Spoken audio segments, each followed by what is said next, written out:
Você sabia que os animais de estimação podem ser influenciados pelos hábitos alimentares dos tutores?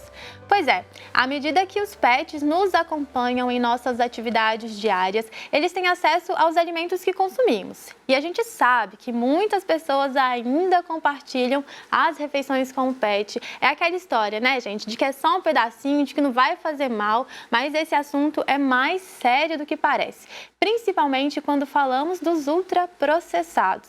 Assim como nós, os pets também estão expostos a uma variedade de alimentos ultraprocessados. Tem petisco, tem aqueles patezinhos, né, que parecem inofensivos, mas podem trazer riscos para a saúde deles. Vamos então entender um pouco mais sobre esse assunto e aprender juntos como garantir uma alimentação adequada para os nossos animais de estimação? Eu converso agora com a Judy Ribeiro, que é médica veterinária funcional e integrativa. Judy, estou muito feliz com você aqui no programa hoje. Obrigada, estou muito feliz pelo convite também, é um prazer. É um assunto que eu me interesso muito, eu acho que a gente tem muito que aprender também, né? Eu falei aqui que as pessoas ainda compartilham as refeições com os pets. Acontece mesmo? Como que você vê isso na sua profissão? Acontece muito, acontece.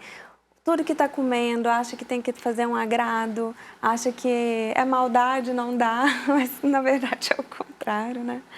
Então, acontece muito, tanto de compartilhar o próprio alimento, quanto às vezes as pessoas têm o hábito de comer muito ultraprocessado e acham que o cão tá tudo bem também, aí compra todas aquelas facilidades embaladas, né, para os animais. Alimentos ultraprocessados são práticos, a gente já falou sobre isso no programa hoje, mas a gente precisa tomar muito cuidado, assim. Antes de chegar na grande oferta que tem para os pets, Judy, a gente acaba, assim, nós tutores acabamos dando alimentos processados que nós consumimos para os pets, né? Qual que é o perigo disso? Tem bastante risco, porque, primeiro, cheio de corante, conservante. Alguns alimentos, principalmente esses adoçados, muitas vezes vão com xilitol, que é uma substância tóxica para os animais, sabe? E vai com muito carboidrato. Isso tudo começa a afetar a saúde do animal, começa a alterar um pouco o metabolismo deles, predispor à obesidade e outros problemas. E é muito sério, né? Assim, eu já vi gente dar presunto para cachorro ou para gato, aqueles salaminhos, embutidos e também outros alimentos, né? A gente precisa tomar muito cuidado com isso. Agora, essa grande oferta que tem para os pets também de ultraprocessados, né? A gente vê biscoitinho, gente, tem muffin, bolinho de chocolate para o cachorro.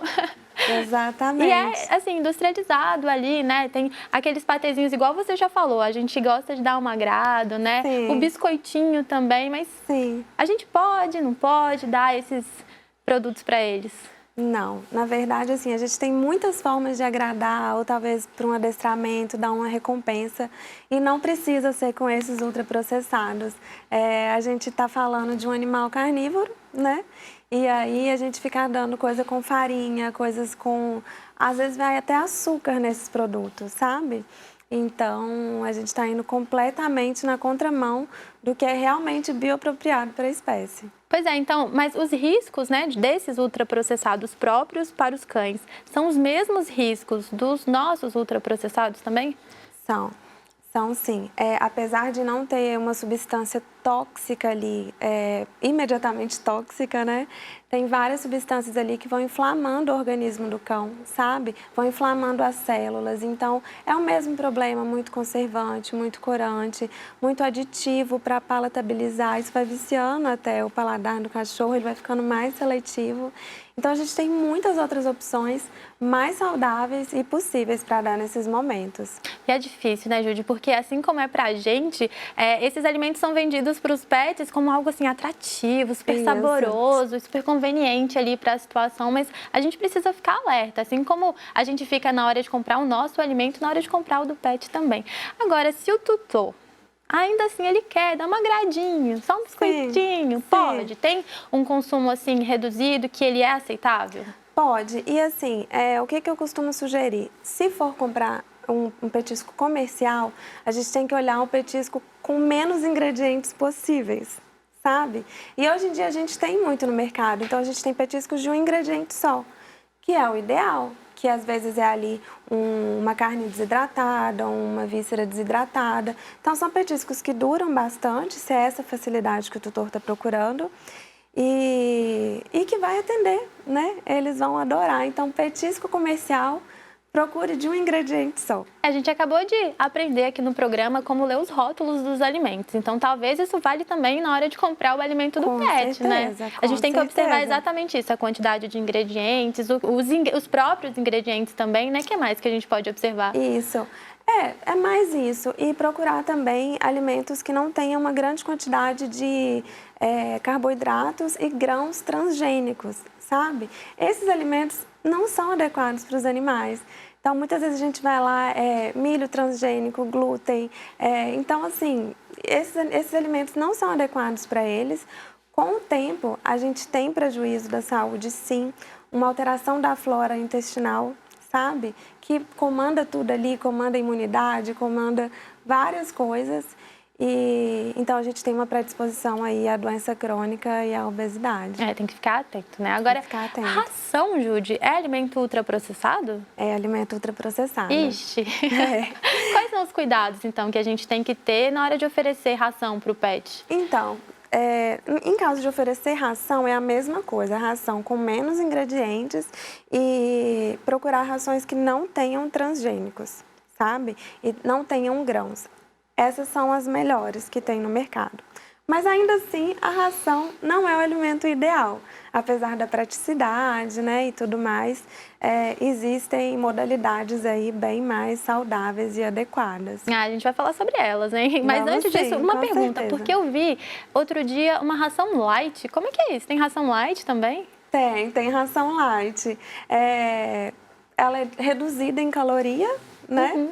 Então, assim, é usada, assim, inclusive para alguns cães com obesidade, outros problemas. Mas a verdade é que a gente tem que pensar que um cão que está obeso, muitas vezes ele não vai responder bem a uma ração light, entende? Entendi. Porque o metabolismo dele já está prejudicado.